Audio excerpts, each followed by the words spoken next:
Hey guys, I just want to do a video real quick, just of something that I realized and might help you guys out. When you start to love yourself, it starts to automatically heal a lot of your past traumas and pain. Because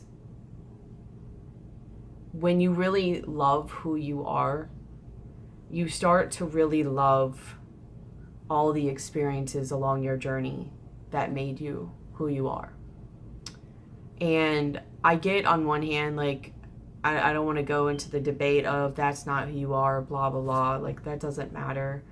You know, the verse is like, who are you really in the I am versus who are you in this? Like, I'm not trying to go to that level of detail in this. I'm trying to help you along in your human experience. So when you start to really love yourself and you start to really appreciate yourself and your energy and your gifts and what you have to give, and a lot of times that comes from the stuff you learned along the way. When you start to really love who you are and where you are, you start to heal those things in your past and those traumas and those hurts and the people that may be associated with that, because all of that has become a part of who you are. And if you really love who you are, then you naturally are going to leave stuff alone. You naturally are going to love then the experiences that made you who you are. It doesn't mean that they're okay. It doesn't mean that they should have happened. It doesn't mean whether there was violations or anything like that. I'm not saying that. I'm talking about healing. When you truly, truly love who you are, you start to heal and forgive those things, and even love them for what they were, because I'm just saying it's really hard to truly love who you are and not love the things that made you you. And if you truly love who you are in that moment, then you will love and have compassion and forgive the things that happened to you. So for anybody who's having a hard time doing the shadow work of healing and forgiving and moving on, maybe just take a break and focus more on building yourself, growing yourself, having like love and beauty and joy and creation, and allow those parts of you to empower you and speak life into you again and speak love into you. And then as you bring love to the situation, it will automatically start to bring love to those wounds and light to those wounds and heal those wounds. And I'm not just trying to be like all woo-woo love and light. I'm just saying that love is a very high vibration, and high vibrations heal. There is a balance. There's not one that's better or worse. Healing is just as powerful as destruction. But at the same time, what I'm talking about, the destruction has already happened. So now we're talking about how we get to the healing part. So sometimes it's not just about keeping on tearing that wound open or focusing on that wound, or you're reminding yourself about it. Sometimes you need to focus on it for a minute. There is benefits in benefits in traveling to the journey, traveling to the shadow.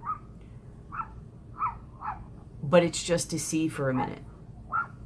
And then after that, it's to go back to love and creation and joy and beauty and seeing the beauty side of it. Because when you see that and you start to attune to that energy, it brings in the energy of gratitude.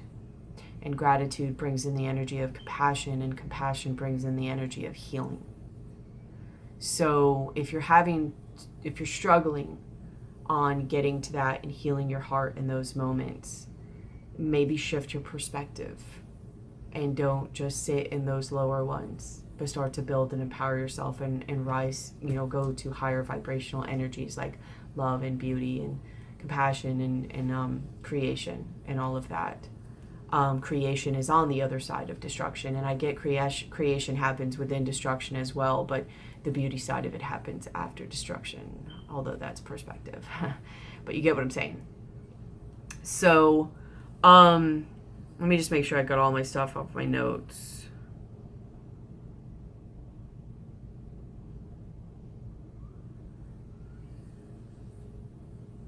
Yeah. So just remember that, okay? If somebody is really stuck in a lower vibrational, or they have a lot of wounds, really at the end of the day, that means that they're having trouble loving themselves. When somebody truly loves and embraces who they really are in that moment, they truly love their journey that led them to who they are. Again, not saying that it should have happened, not saying that it was right, not saying that it should be allowed or anything like that. I'm talking about the healing here, the aftermath. When you truly get to that healing vibration and that true love of yourself and who you are in that moment, you tend to love the journey that built you up and the situations and the people that are involved in that. And love does not mean making things okay or keeping people in your life. You can love somebody and love them from afar. You can love them and be glad they're not in your life anymore. You can miss them and be glad they're not in your life anymore. You know what I mean? So, but love, like if you love, like you get what I'm saying? If you love yourself, you gotta love, it's not like you have to make yourself love that journey. It's just what happens when you genuinely love yourself, like genuinely. I'm sorry I cannot speak today for some reason. When you genuinely love yourself, genuinely, you love the journey that made you up and who you are in this human life and existence that you are. Not on the I am level, but on the human level. Especially before that all incorporates, and then you go to a higher level when we're talking about the healing level. You can look back on your life and love those parts, because if they didn't happen, you wouldn't be who you are right now. And I mean, that also depends on how you react to it. That's up to you. It's not fully those situations. Like, what you did in it was most of making up who you are. But they still impacted you. And they still gave you those lessons and those opportunities to grow and to express yourself and find those parts of yourself that you didn't know you had or you didn't know existed, right? So, like I said, like, just love those energies and allow to bring in the energies of gratitude and compassion, and all of that will lead to healing, because you truly love who you are. So start to work on growing yourself and loving yourself and empowering yourself if you're having trouble getting to those energies, and those energies will naturally start to heal them, because you'll just be radiating love and you'll be loving who you are, and you'll be loving everything that made you who you are. So I love you guys. I hope this helps in some way. I'll be seeing and talking to you soon. Bye.